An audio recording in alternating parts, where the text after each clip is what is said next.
இந்த நாளை வந்த நாளில் மறந்து போவோமோ, இந்த நாளை வந்த நாளில் மறந்து போவோமோ, இல்லம் கண்டு பள்ளி கொண்டு மயங்கி நிற்போமோ, என்றும் மயங்கி நிற்போமோ. பசுமை நிறைந்த நினைவுகளே, பாடி திரிந்த பறவைகளே, பழகி கடித்த தோழர்களே, பறந்து செல்கின்றோம், நாம் பறந்து செல்கின்றோம். கவிஞர் கண்ணதாசன் ரத்த திலகம் 1963 எழுதினார். அதுல ஒரு வார்த்தை சொன்னார் பாருங்க, இந்த நாளை வந்த நாளில் மறந்து போகலன்னு சொல்றதுக்காக நான் சொல்லலாம். 50 வருஷம் ஆனாலும் நாம் அந்த நாளை நினைவு வச்சிருக்கிறோம். அதுக்காக எல்லாரும் வந்திருக்கும் போது உண்மையாவே நான் எவ்வளோ எக்ஸைட் ஆனேங்கிறது அவங்கவுங்க லெவலில் உங்களுக்கு இருந்திருக்கும். ஆனால் என்னுடைய எக்ஸைட்மெண்ட் ரொம்ப அதிகம். அது நேற்றுலாம் தூங்கவே இல்லை. ராத்திரி 1 மணிக்கே நான் 5 மணிக்கு அலாரத்தை வச்சு 1 மணிக்கு எழுந்திரிச்சு உட்காந்துக்கிட்டு இருந்தேன். நான் வந்து 50 ஆண்டுகளுக்கு பிறகு தான் செஞ்சுக்கிறேன் அப்படின்னு அவருக்கு அந்த அந்த இதோடய ஸ்லோ மோஷன்லேயே பாடினாரு. அது எனக்கு ரொம்ப ஞாபகம் இருக்குது. ரெண்டாவது எங்கள் ஹாஸ்டலில் நாங்கள் வந்து தமிழரசன், நடராஜன், அப்புறம் ஜெய்பால், அப்புறம் நண்பர்கள் எல்லாருமே நாங்கள் நல்ல நண்பர்கள். பரமசிவா ஒன்று அது எம்ஜிஆர் கூட வந்து பார்த்தது காரணமாக இருக்கலாம், இல்லைன்னா மனசுக்குள்ளேயே இருக்கக்கூடிய ஒரு லட்சியமாக கூட இருக்கலாம். அதனால் டவுரி வாங்கும்போது சொல்லிட்டேன் வீட்டில், மிஸ்ஸஸ் வந்து சென்ட்ரல் கவர்மெண்ட்டு நான் சேர்த்து உங்களுக்கு முன்னாடி சொல்லிட்டு நான் கொஞ்சம் கை வாங்கிட்டு இருந்தது அவங்களுக்கு. அதனால அவங்க வந்து பார்த்த உடனே எங்கள் அப்பா என்ன பண்ணிட்டாருன்னா, இந்த பொண்ணு பார்க்க போகிறப்ப போய் எனக்கு முன்னாடி பார்ப்ப இதே வந்து சொன்னா பார்த்தீங்களா, நண்பர் பரமசிவன் சொன்னவர் வீட்டுக்கு வந்து குண்டு தூக்கி எரிஞ்சு போயிட்டியான்னு சொன்னா பார்த்தீங்களா. அதே மாதிரி கூட பேசிக்கிட்டு இருக்க எங்கள் அப்பாட்ட சொன்னேன், நான் பிஇ படிக்கலான் இருக்கேன், அப்போ வந்து பார்ட் டைம் பிஇ படிக்கலான் இருக்கேன்ப்பா அப்படின்னு சும்மா ஒரு செய்தியை தான் சொன்னேன். அவர் மனசுக்குள்ளே போட்டு இதை பொண்ணு பார்க்குற இடத்துல யூஸ் பண்ணிக்கணும்னு நினச்சிப்பா அவருக்கு.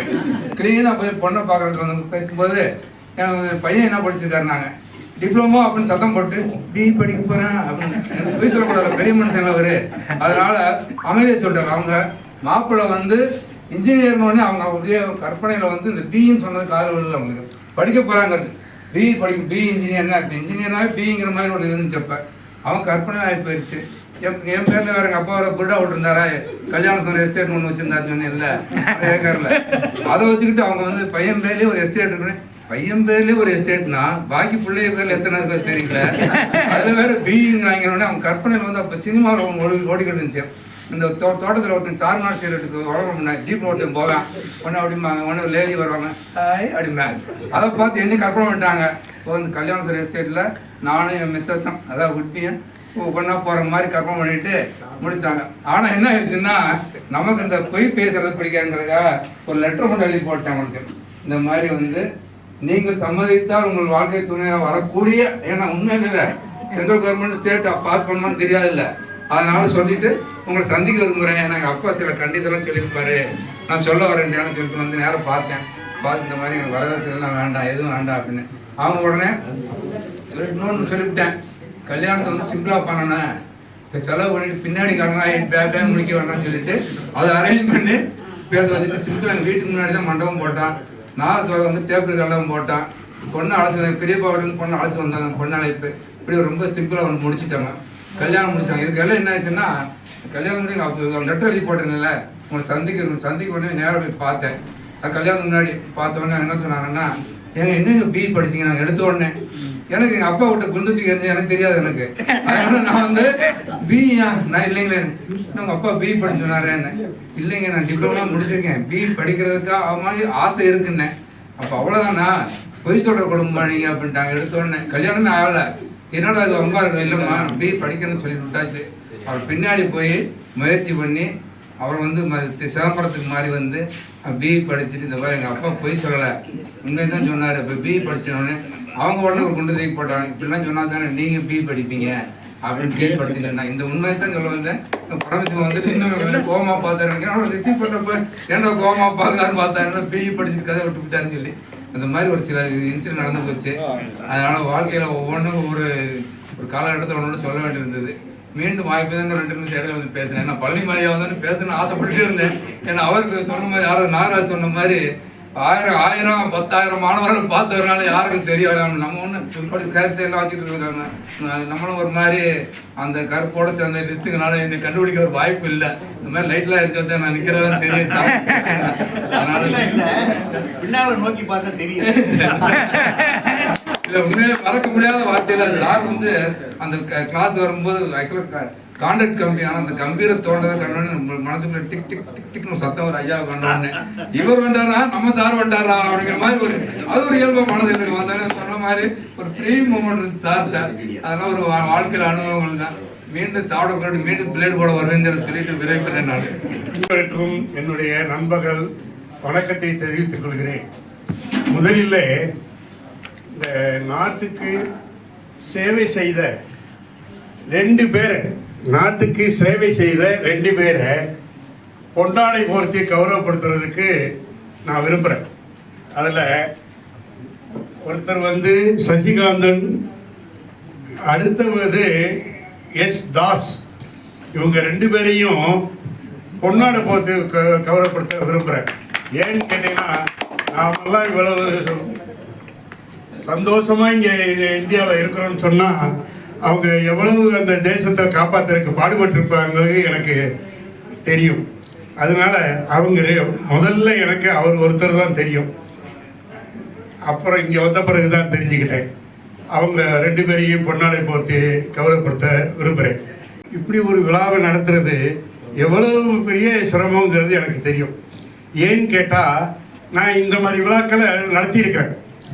என்னுடைய கல்லூரியில், நான் படித்த கல்லூரியில், தியாகராஜர் பொறியியல் கல்லூரியில் நான் 58 to 63 படித்தவன். நான் 2013 என்னுடைய வகுப்பு மாணவர்களுக்காக கோல்டன் ஜூப்ளி செலிப்ரேட் பண்ணுறதுக்கு நான் தான் ஆர்கனைசராக இருந்தேன். அதே போல் 62 எனக்கு முன்னாடி படித்த சீனியருக்கும் நான் தான் ஆர்கனைஸ் பண்ணேன். ஏன் அந்த நிலைமை எனக்கு வந்ததுன்னு கேட்டால், அந்த 62 இருந்த அனைத்து மாணவர்கள் வந்து பலவேறு டிபார்ட்மெண்ட்டில் வேலை பார்த்தவங்க. ஆனால் நான் வந்து எஜுகேஷன் டிபார்ட்மெண்ட்டில் வேலை பார்த்தவன். அதனால் எனக்கு வந்து எஜுகேஷன் டிபார்ட்மெண்ட் வேலை பார்த்ததுனால எனக்கு இன்ஜினியரிங் காலேஜில் தொடர்பு இருந்துக்கிட்டே இருந்தது. அதனால் என்னுடைய சீனியர் 62வது பேட்சுக்காரங்க வந்து என்னைய தான் ஆர்கனைஸ் பண்ண சொன்னாங்க. அதனால் அவங்களுக்கு ஆர்கனைஸ் பண்ணேன், என்னுடைய பேட்சுக்கு ஆர்கனைஸ் பண்ணேன். அதுக்கப்புறம் ஒரு 4 பேட்சுக்கு ஆர்கனைஸ் பண்ணுறதுக்கு எனக்கு சந்தர்ப்பம் கொடுத்தாங்க. அதனால் அதை நடத்துறது எவ்வளவு சிரமம், அதுக்கு என்னென்ன கமெண்ட் எல்லாம் வந்திருக்கணுங்கிறதுலாம் எனக்கு தெரியும். எல்லாம் நீங்கள் வந்து எனக்கு மாணவர்களாக இருந்தீங்க. இப்போ வந்து எனக்கு நண்பர்கள், மாணவர்கள் கிடையாது, இப்போ எனக்கு நண்பர்கள். அதில் வந்து எந்த மாற்று கருத்து கிடையாது. எனக்கு ஒரு 50 ஆண்டு கழித்து இந்த மாணவர்கள் சந்திக்கிறது, நான் உங்களை சந்திக்கிறது, இதெல்லாம் வந்து கோடான கோடி ரூபா கொடுத்தா கூட அந்த மகிழ்ச்சி வராது. ஏன்னு கேட்டால், நான் 6 பேட்ச் மாணவர்களை சந்தித்து நடத்தியிருக்கிறேன்.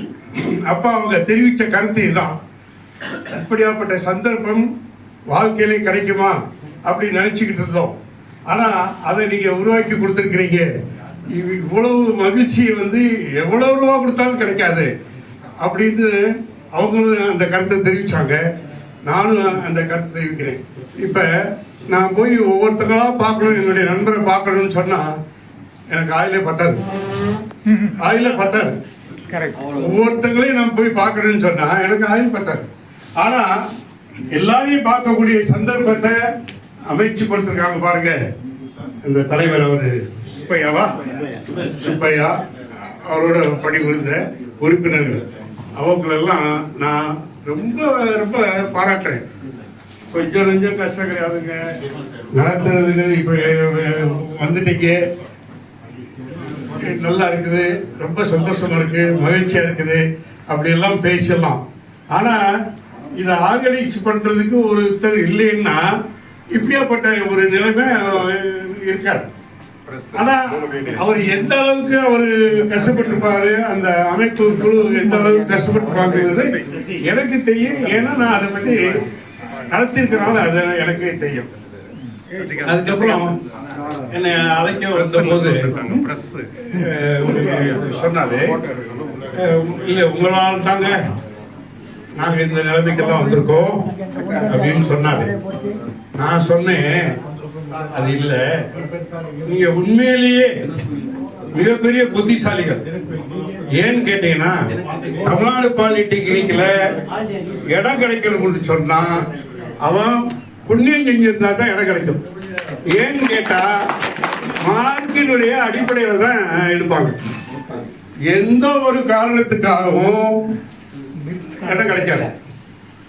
அதுக்கு உதாரணம், நாளை என்னுடைய மகன் வந்து 401 மார்க்கு SSLC அப்ப விமன்ஸ் பாலிட்டியில் அப்ளை பண்ணி கிடைக்கல. 404 மார்க் தான் கிடைச்சிச்சு. 401 மார்க் கிடைக்கல. எல்லாரும் கேட்டாங்க, ஏங்க நீங்க இப்போ துறை தலைவராக இருக்கிறீங்க, இந்த கல்லூரியில உங்களுக்கு ஒரு சீட்டு கிடையாதான்னு கேட்டாங்க. நான் சொன்னேன், எனக்கு சீட்டு கொடுக்கறதுக்கு என்ன இருக்கு, நான் வேலை பார்க்குறேன், சம்பளம் கொடுக்குறாங்க, அதுக்கு மேல எனக்கு ஒரு இது கொடுப்பாங்களா, அதனால அதெல்லாம் கிடையாது. அதை பற்றி சொன்னேன். அதுக்கப்புறம் ஸ்டடி டிப்ளமா இன் காமர்ஸ் படிச்சாப்ல. ஏன்னு கேட்டா அந்த அளவுக்கு புத்திசாலியா இருக்கிற மாணவர்கள் தான் அந்த பள்ளிக்கூடத்தில் நுழைய முடியும். அவங்களுக்கு சொல்லி தர்றதுல நான் வந்து ரொம்ப பெருமையடைகிறேன். ஏன்னு கேட்டீங்கன்னா, இன்னைக்கு எனக்கு சொத்து என்னன்னு கேட்டா, நான் மற்றவங்க வீட்டில் என்ன சொல்றேன்னு கேட்டா என்னுடைய மாணவர்கள் தான். ஏன்னா அவங்க பார்த்தீங்கன்னா அவ்வளவு உயர்ந்த பதவிகள் எல்லாம் இருக்கிறாங்க. நான் உதாரணத்துக்காக 2-3 நண்பர்களை உங்களுக்கு சொல்றேன். ஒருத்தர் வந்து டாக்டர் அர்ச்சுனன், அவர் 80-83 படித்தவர், தமிழ்நாடு பாலிடெக்னிக்ல. இன்னைக்கு நீங்க அவர் டிவியில அடிக்கடி பார்க்கலாம். Metro ரயிலுடைய director. அவர் வந்து நம்ம பாலிடெக்னிக் முன்னாடி மெட்ரோ ரயில் இன்ஸ்பெக்ஷனுக்கு வர்றாரு. அப்ப அவர் சொல்லும்போது சொன்னார், நான் அந்த இடத்துல இருக்கும்போது இந்த பாலிடெக்னிக் நிலையை வந்தது, உள்ள போய் பார்க்கணும்னு நினைச்சேன், முடியல அப்படின்னு சொன்னார். அதுக்கு அப்புறம் நான் அவரை சந்தித்தேன். என்னுடைய தொடர்பில் இருக்கிறாரு. அவர் வந்து தியாகராஜர் கோயில் கல்வியில் படித்தவர். அதுக்கப்புறம் இந்தியன் இன்ஸ்டியூட் ஆஃப் சயின்ஸில் படித்தவர். அப்புறம் டாக்டர் பண்ண IRSC, இந்தியன் ரயில்வே சர்வீஸ், அதாவது ஈக்குவல் டு IAS, அந்த மாதிரி படிப்பை முடித்து அவர் சென்ட்ரல் ரயில்வேல இருந்தார். இப்போ மெட்ரோவில் இருக்கார். அதுக்கு அடுத்த அவரை கூட்டிட்டு போய் நான் தியாகராஜர் காலேஜில் முன்னாள் மாணவர்களிடத்தில் பேச சொன்னேன். அதே மாதிரி தமிழ்நாடு பாலிடெக்னிக் ஏற்பாடு பண்ணிட்டேன். அதுக்கு அடுத்த பிறகு டாக்டர் நல்லரசு, அவரும் இவரும் கிளாஸ்மேட். இவருக்கு வந்து தியாகராஜர் காலேஜ் கிடைச்சிச்சு, அவருக்கு வந்து கலிசலிங்கம் இன்ஜினியரிங் காலேஜில் கிடைச்சது. அவர் அங்கே போய் சேர்ந்த உடனே ஆசிரியர்லாம் இல்லை. அப்போ தான் அந்த கல்லூரி ஆரம்பிக்குது. ஆசிரியர்கள் இல்லை. இவர் தான் ஆசிரியராக இருந்து எல்லா மாணவர்களுக்கும் பாடம் சொல்லி கொடுத்தார். அதனால அவருக்கு என்ன பண்ணாங்க, அந்த புராஸ்டாக்டச்சில் அவருடைய போட்டோவை போட்டு அவருக்கு 5 ஆண்டுகளும் ஃபீஸே வாங்கலாம். அவர் அதுக்கப்புறம் PhD பண்ணி சிங்கப்பூரில் ஏரோநாட்டிக் ஓசட் இன்ஜினியரிங்கில் டாக்டரேட்லாம் பண்ணிட்டு இன்னைக்கு வந்து IITM சென்னையில் ஓசட் இன்ஜினியரிங்கில் எனர்ஜி டிபார்ட்மெண்ட்டாக இருக்கார். அதுக்கப்புறம் மேரிஸ் ஹைஸ்கூலில் படித்த மாணவர் கனகராஜன் பேர். அவர் SLC முடிச்சுட்டு PUC படித்தார். நானும் SLC முடிச்சுட்டு PUC படித்து நான் வந்து இன்ஜினியரிங் காலேஜுக்கு வந்துட்டேன். இன்ஜினியரிங் காலேஜில் போய் ஜாயின் பண்ணிட்டேன். அவர் இன்ஜினியரிங் காலேஜில் ஜாயின் பண்ண முடியல. அதனால என்ன பண்ணுறாருன்னா தமிழ்நாடு பாலிடெக்னிக்கில் படிச்சுட்டு அப்புறம் அதுக்கு வந்து இது post diploma in country and down planning அதை படிச்சுட்டு சென்னையில் அலுவலகத்தில் வேலை பார்த்துக்கிட்டு இருக்கிறார். எனக்கு அவர் எஸ்எல்சி படித்து முடித்ததுக்கு பின்னாடி எனக்கு தொடர்பே இல்லை. ஆனால் என்னுடைய பாலிடெக்னிக்கில் இருந்து சென்னைக்கு அடிக்கடி நாங்கள் மீட்டிங்கு போவோம். அந்த நேரத்தில் அவரை சந்திக்கிறேன். சந்தித்த உடனே சொன்னார், இந்த மாதிரி நான் வந்து போஸ்ட் டிப்ளமா முடிச்சுட்டு இங்கே வேலை பார்க்குறேன். ஆனால் நீ வந்து யோகக்காரன், என்னை சொல்கிறார், நீ வந்து யோகக்காரன், நீ நேரடியாக இன்ஜினியரிங் காலேஜுக்கு போயிட்ட அப்படின்னு சொல்லி அன்றைக்கு சொல்கிறான். அதுக்கப்புறம் ஒரு 20 வருடங்கள் தொடர்பு கிடையாது. ஏன்னு கேட்டால் அவர் ஆஸ்திரேலியா போயிட்டார். அங்கேருந்து ஆஸ்திரேலியா போயிட்டார். போயிட்டு 2-3 போஸ்ட் கிராஜுவேட் படிப்பெல்லாம் முடிச்சிட்டார். தீசிஸ் சப்மிட் பண்ணிட்டு மதுரைக்கு வர்றார். அப்போ அந்த பாலத்தில் ஒரு குதிரை வண்டியில் போயிட்டு இருக்கார். நான் பார்ட் டைம் டிப்ளமா கிளாஸ் எடுத்துவிட்டு நான் சைக்கிளில் போயிட்டு இருந்தேன். ஒரு குதிரை வண்டிக்காரன் என்னை கூப்பிட்டு, ஐயா நெல்லுங்கண்ணா. எனக்கு பயம்.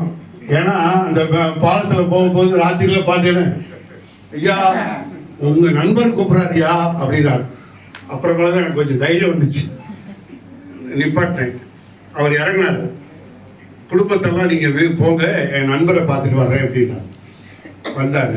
பார்த்துட்டு இந்த மாதிரி நான் வந்து டிசி சப்மிட் பண்ணிவிட்டு வர்றேன் அப்படின்னு சொன்னார். ரொம்ப நேரம் பேசிட்டு இருந்து போயிட்டாரு. அதுக்கப்புறம் ஒரு அப்போல்லாம் லேண்ட்லைன், இந்த ஃபோன் நம்பர் தான் இருந்தது, கண்டுபிடிக்க முடியல. 20 வருஷங்களாக கண்டுபிடிக்க முடியல. இருந்தாலும் நான் ஒரு விடாமுயற்சி பண்ணேன், அவர் எப்படியாவது கண்டுபிடிக்கணும் அப்படின்ட்டு. அப்போ என்னுடைய நண்பர், என்னுடைய வீட்டுக்கு பக்கத்தில் இருக்கிறவருடைய பையன் அங்கே வேலை பார்க்குறான். ஆஸ்திரேலியா சிட்னியில் வேலை பார்க்குறான். அவனும் விட்டு அலைய சொன்னேன். வீட்டுக்கே போயிட்டாங்க, அந்த அட்ரஸ் பழைய அட்ரஸுக்கு காலி பண்ணி போயிட்டாருங்க, கண்டுபிடிக்க முடியலைன்னா. 2-3 நண்பர்கள்ட்ட பண்ணேன், ஒன்றும் நடக்கல. ஆனால் விடாமுயற்சி பயன் அளிக்கும். அது இது உதாரணம் எனக்கு. இப்படியே எப்படியாவது முயற்சி பண்ணி கண்டுபிடிக்கணும்.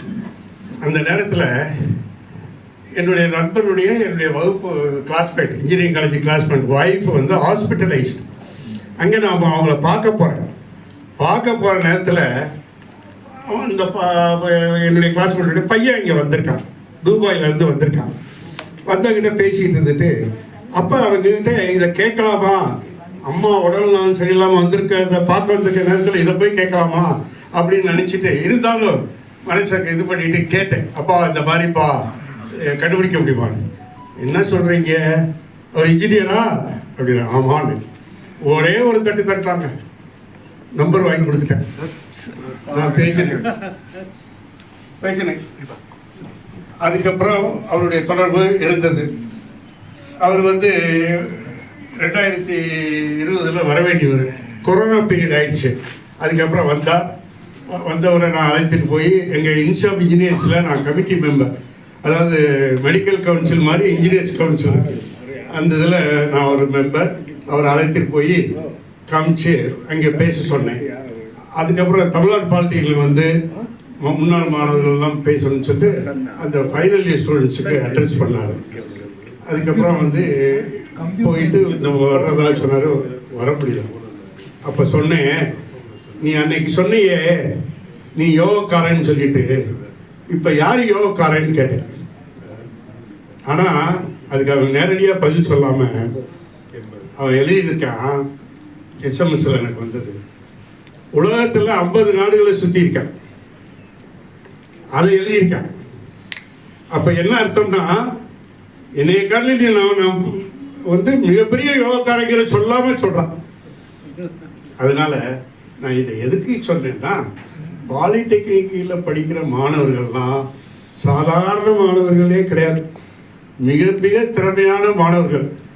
அடுத்தது அவர்கள் கல்லூரிகளுக்கு செல்ல முடியலையே அப்படிங்கிற ஒரு ஏக்கம் வந்து மனசுக்குள்ளேயே இருக்கும். அந்த ஏக்கத்தை எப்படியாவது நிறைவேற்றுறதுக்காக அவங்க உயர்ந்த நிலைமைக்கு போயிடுறாங்க. இப்போ நான் பாருங்க, நான் பிஇ முடிச்சுட்டு பாலிடெக்னிக்கில் சேர்ந்தேன். டூரிங் தட் பீரியடில் நான் வந்து ஒரு கோர்ஸ் தான் முடிச்சிருக்கேன், போஸ்ட் கிராஜுவேட் எம்எஸ்சி இன்ஜினியரிங் படித்தேன். ஆனால் உதாரணத்துக்கு நான் சொல்லணும்னு சொன்னால், இவரே இருக்கார், இவரும் இருக்கார், எல்லோரும் இருக்கிறாங்க, மீனா இருக்கிறாங்க, பழனிக்குமார் இருக்கார், இன்னொருத்தர் இருக்கார். அவரை நான் குறிப்பாக சொல்லணும், செல்வக்குறளிக்கும். அவர் என்னன்னு கேட்டிங்கன்னா, ஐஐடி படிச்சுட்டு ஐடிஐயில் படிச்சுட்டு இன்ஸ்ட்ருமெண்ட் மெக்கானிக்காக என்கிட்ட வந்து சேர்ந்தார். நாம் பணியில் இருக்கும்போது சேர்ந்தார். அவர் பாலிடெக்னிக்கில் டிப்ளமா, பார்ட் டைம் டிப்ளமா படித்தார். படித்து முடித்த உடனே பார்த்தார், மதுரையில் இருந்தால் பிஇ படிக்க முடியாதுன்னு சொல்லிட்டு கோயம்புத்தூர் போனார். பார்ட் டைம் பிஇ படித்தார், எல்லாமே பார்ட் டைம் முடித்தார். பார்ட் டைம் எம்இ படித்தார், முடிச்சிட்டார். பிஹெச்டி பார்ட் டைம் பிஹெச்டி பண்ணார். அந்த நேரத்தில் அவர் தீசி சப்மிட் போடும்போது நான் கோயம்புத்தூர் போக வேண்டிய நிலைமை இருந்தது. என்னை அழைச்சிட்டு கொண்டு போய் அவருடைய தீசிஸை காமிச்சார். நான் என்ன சொல்கிறேன்னா, படிக்கணும் அப்படின்னு சொன்னால் நிச்சயமாக படிக்கலாம். அதுக்கு வயது வரம்பே கிடையாதுங்க, எந்த வயதில் வேண்டாலும் படிச்சுக்கிட்டு இருக்கலாம். ஆனால் செல்வத்தில் மிக சிறந்த செல்வம் கல்வி தான். காரணம் என்னன்னு கேட்டிங்கன்னா, அது ஒன்று தான் நம்மளோட வரும், வேறு யாரும் வர மாட்டாங்க. கல்வி ஒன்று தான் உங்களோடையே வரும், வேறு யாரும் வர மாட்டாங்க. எல்லாரும் சொல்லுவாங்க நான் வருவேன் அப்படியெல்லாம் சொல்லுவாங்க. ஆனால் அது பேரளவு தான். ஆனால் கல்வி மட்டும் தான் அவரோடையே வரும். ஏன்னா அந்த கல்வியை வேறு எவனும் பயன்படுத்த முடியாது, திருடவும் முடியாது. மற்ற எல்லா சொத்தையும் திருடிடலாம், இதை மட்டும் திருட முடியாது. அதனால பேர குழந்தைகளுக்கெல்லாம் சொல்கிறேன், நல்லா படிக்கணும், உயர்ந்த நிலைமைக்கு வரணும். இப்போ நான் வந்து என்னுடைய குடும்பத்தை பற்றி சொல்லிடுறேன்.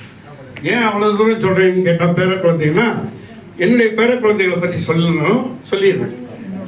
எனக்கு ஒரு டாக்டர், 2 பையன்கள். ஒரு டாக்டருக்கு 2 கிராண்ட் டாக்டர், அடுத்த பையனுக்கும் 2 கிராண்ட் டாக்டர். 3வது பையனுக்கு 11 ஆண்டுகள் கழிச்சு குழந்தையே பிறக்கல, குழந்தை பிறக்குமாங்கிற சந்தேகம் இருந்தது. குழந்தை பிறந்தது, பேர குழந்தை.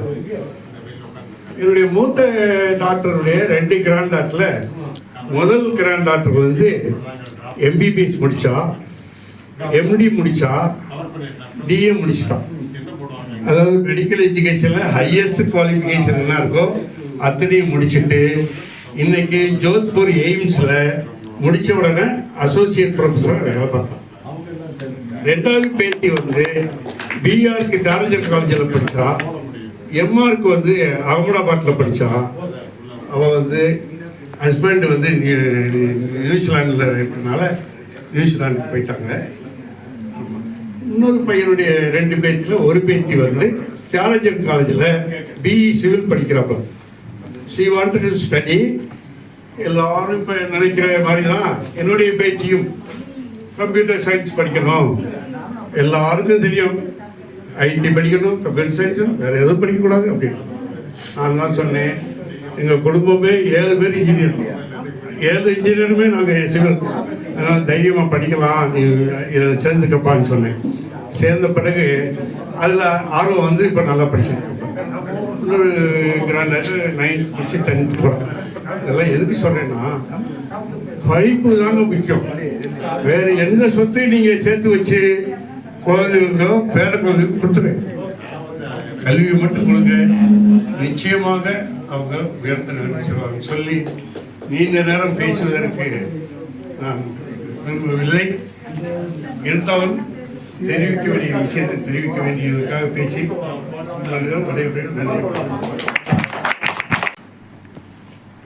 மனைவி அமைவதெல்லாம் இறைவன் கொடுத்த வரம். கண்ணதாசன் வரிகளை மெய்ப்பித்த அவர்கள் தம் மனைவிகளே, என் வாழ்க்கை துணைவியே, அனைவருக்கும் சாப்பிட பதித்தாலும் பொறுமையாக இருக்கின்ற அனைவருக்கும் மதிய வணக்கம். உங்களுக்கு எடுத்த மறந்து விட்டது, ஏன்னா காலம் போய்விட்டது, 50 வருஷம் ஆகிவிட்டது. இந்த 50 வருடங்களில் நானும் என் துணையாரும் பகுதி நேர பிஇ, பகுதி நேர எம்இ முடித்து எங்களுக்கு 2 பெண் குழந்தைகள், ஒரு பெண் மருத்துவர், இன்னொரு பெண் எங்களை மாதிரி எம்இ முடித்துவிட்டு பெங்களூரில் பணிபுரிகின்றார்கள், ஏரோடைனமிக்ஸில் பணிபுரிகின்றார்கள். 2 குழந்தைகளுக்கும் ஒரு பையன் ஒரு பொண்ணு. மூத்த பெண்ணின் பேர குழந்தைகள் 2 பேரும் மருத்துவர்கள். கொழுப்பேனுக்கு வந்துட்டாங்க. மூத்த மகளுடைய பையன் எம்எஸ் பண்ணிக்கிட்டு இருக்கான். பொண்ணு எம்எஸ்ஓஜி முடிச்சிருச்சு. 2வது பொண்ணோட பையன் இப்போ மதுரை மெடிக்கல் காலேஜில் ஜாயின் பண்ணியிருக்கான். இன்ஜினியராக இருந்தோம், அவங்க பிள்ளைகள்லாம் டாக்டர் ஆகிட்டாங்க. மூத்த பேத்தியோட கணவர் டிஎம் கார்டியாலஜி, என் சன்னில் அவங்க டிஎம் கார்டியாலஜி தான். அரசு மருத்துவக் கல்லூரியில் இருக்கார், பேராசிரியராக இருக்கார். இந்த வருஷம் ரிட்டையர் ஆகிறாரு. இல்லை, நான் ஆசிரியராக இருந்தவுடைய மகிமை, மாணவர்களுடைய அருள், இறைவனோட அருள். இப்பொழுது எனக்கு ஒரு கொள்ளு பேரணி இருக்கிறான். இங்கே வர்ற வரைக்கும் எங்களை விட்டுட்டு போகிறாங்க. கொள்ளு பேரை விடுறதுக்கு மயங்குறான், விட மாட்டேங்கிறான். முன்னே சொன்ன மாதிரி இந்த மாதிரி ஆசிரியர் பணியில் இருந்ததால் இவ்வளவு நாள் இருக்கின்றேன் என்று நினைக்கின்றேன். ஏன்னா மற்ற இதில் இருந்தேன்னா அநேகமாக இந்நேரம் கடவுள் போயிட்டு ஒரு மாலை போட்டு ஃபோட்டோ வீட்டில் மாட்டியிருப்பாங்க. ஏன்னா ஆசிரியர் பணி வந்து மகத்தான பணி. ஏன்னா எல்லாரோடும் போற்றப்பட்ட பணி. ஆனால் சமுதாயத்தில் அந்த மாதிரி இல்லை. சமுதாயத்தில் வந்து ஆசிரியர்னாலே ஒரு மாதிரி ஏதோ கடைநிலை ஊழியர் மாதிரி நினைப்பாங்க. நாங்கள் அந்த மாதிரி நினைக்கல. ஆசிரியர் பணியிலிருந்து ஓய்வு பெற்ற பின் பொறியியல் கல்லூரியில் கிட்டத்தட்ட ஒரு 15 வருஷம் வேலை பார்த்தேன். ஒரு பொறியியல் கல்லூரியில் முதல்வராக ஒரு 6 மாதம் இருந்தேன். அதுக்கப்புறம் வந்து மதுரையில் உள்ள பொறியியல் கல்லூரியில் ஒரு 7 வருஷம் முதல்வராக இருந்தேன். அதுக்கப்புறம் கொஞ்ச நாள் வந்து டீனாக இருந்தேன். என்னுடைய அந்த படிப்பு வந்து நான் வீணாக்க விரும்பலை. பிஇ படித்தது, எம்இ படித்ததெல்லாம் அப்படி படித்திருந்தாலுமே அந்த டிப்ளமா படித்தது தான் எனக்கு இன்னும் பிடிக்கும். ஏன்னா எல்லோரும் சொன்ன மாதிரி இந்த டிப்ளமா வந்து கஷ்டப்படுற ஃபேமிலியிலேருந்து வந்தவங்க படிக்கிற மாதிரி சொன்னாங்க. எங்கள் வீட்லேயும் அதுதான். எங்கள் அப்பா அப்போ 45 ரூபா சம்பளம் வாங்கினார், பிள்ளைகளெல்லாம் வளர்த்தாரு. ஆர்ட்ஸ் காலேஜ் தேக்கணும்னு நினச்சேன், தியாகராஜா ஆர்ட்ஸ் காலேஜில். அப்போ வந்து இருக்கிற வறுமை ஒன்றும் முடியல. அதனால் பாலிடெக்னிக்கில் சேர்ந்தாங்க. வேண்டாம் விருப்பத்தான் சேர்ந்தேன். எனக்கு படிக்கவே பிடிக்கல பாலிடெக்னிக்கு. ஏன்னா எனக்கு ஆசை பூரா பிஏ தமிழ் படிக்கணும், எம்ஏ தமிழ் படிக்கணும் அப்படின்னு உள்ள ஆசை. ஆனால் கடவுள் வந்து இந்த மாதிரி மாற்றிட்டு போயிட்டார். பட் அதனால் பின்னால் முதல் வருஷம் ரொம்ப கஷ்டப்பட்டாலும் படிக்கிறதுக்கு எனக்கு இன்ட்ரெஸ்ட் இல்லை. எங்கள் அப்பா ரொம்ப கருமையானவர். படிக்கலைன்னா கொன்றுவார். பாலிடெக்னிக் தாண்டா உனக்கு அப்படின்ட்டார்.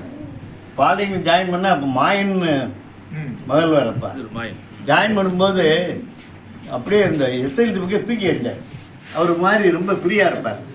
கடைசியில் பார்த்தா எஸ்எல்சி புக்கை கிழிஞ்சு போச்சு. நான் அவ்வளோதான், வாழ்க்கையே கிழிஞ்சு போச்சுன்னு நினச்சேன். ஆனால் எனக்கு அப்போ இருந்த வாத்தியர்கள்லாம் பேராசிரியர்கள்லாம் ஒரு மாதிரி ஊக்குவிச்சு என்ன 10 ரொம்ப கஷ்டப்பட்டு தான் படித்தேன். மேத்ஸில் 40 மார்க்கு நம்பவே மாட்டாங்க. இன்ஜினியரிங் காலேஜ் வந்த பிற்பாடு நான் பார்ட் டைம் பிஇ படிக்கும்போதெல்லாம் சொல்லுவேன், இன்னும் மேத்ஸில் 40 மார்க்கா டிப்ளமா? ஆமாம், வேண்டாமல் படித்தேன். எனக்கு விருப்பமே கிடையாது. எங்கள் அப்பா போட்டு அடி கொன்றுவார். செகண்ட் இயரில் சொல்லிட்டாரு, 10 ரேங்க் வாங்கலை மவன் 10 விடாண்டார். இப்படி சொல்ல மாட்டேன், இப்போ தான் இந்த மவனையெல்லாம் வந்திருக்கு. அடிப்பார். ஆனால் அவரை மாதிரி பார்க்கவே இல்லை.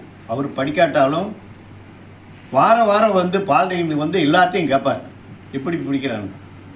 சண்முகமணின்னு ஒருத்தர் இருந்தார். அவர் சொல்லுவார், உனக்கு கூட நான் பயப்படப்பா, உங்கள் அப்பாவுக்காக நான் பயப்படுறேன், நல்லா படி அப்படின்பேன். 10 ரேங்க் வாங்கினேன், ரொம்ப சந்தோஷம் இருக்குது. அதுக்கப்புறம் வாழ்க்கையில் எல்லாம் நடந்துருச்சு. அதுக்கப்புறம் பாலிடெக்னிக் ஜாயின் பண்ணேன், பீடோவில் ஜாயின் பண்ணேன், 2 வருஷம் இருந்தேன். பீடோவில் விட்டு வந்தேன், மனசு வெறுத்து போய் வந்துட்டேன். ஏன்னா அவ்வளவு தொல்லை. ஆனால் இப்போல்லாம் அப்படி இல்லைன்னு நினைக்கிறேன். பாலிடெக்னிக் வந்து ஜாயின் பண்ணேன் கூட இருக்கு சார் இப்போயா. அதுக்கப்புறம் பாலிடெக்னிக் ஜாயின் பண்ணி 1 வருஷம் வேலை பார்த்தேன். வேலையை ரிசைன் பண்ணிவிட்டு டிப்ளமோ படிக்க போயிட்டேன். டிப்டி படிக்க போயிட்டு 2 வருஷம் கழிச்சு பால்வாடி பாலிடெக்னிக் வந்தேன். வந்து கல்யாணம் முடிஞ்சது 71 முடிஞ்சு. அதுக்கப்புறம் பிரின்சிபால் வந்து ஹெச்எஸ் பொன்ராஜ் இல்லை, இப்படி இருப்பார், கொன்றுவார். அவர் கூப்பிட்டு ஒரு நாள் சொன்னார், நீ பார்ட் டைம் பிஏ அப்ளை போடுறோம். சார் எனக்கு வேணாம், அந்த காசு எதுக்கு செலவுலையும் ஒன்றுமே எனக்கு பிரயோஜனம் இல்லை, நோனோ இப்படித்தான் சொல்லுவார். பின்னால் வேணா சொல்லுவேன் அப்படின்பார். அவரு அப்ளிகேஷன்லாம் இது பண்ணார். கிடைச்சது படித்தோம்னா எப்படி என்னோட படிக்கிறவங்களே என் ஸ்டூடெண்ட்டே நிறையா பேர். ஏன்னா அவங்க முன்னால் நம்ம படிக்காமல் இருந்தா.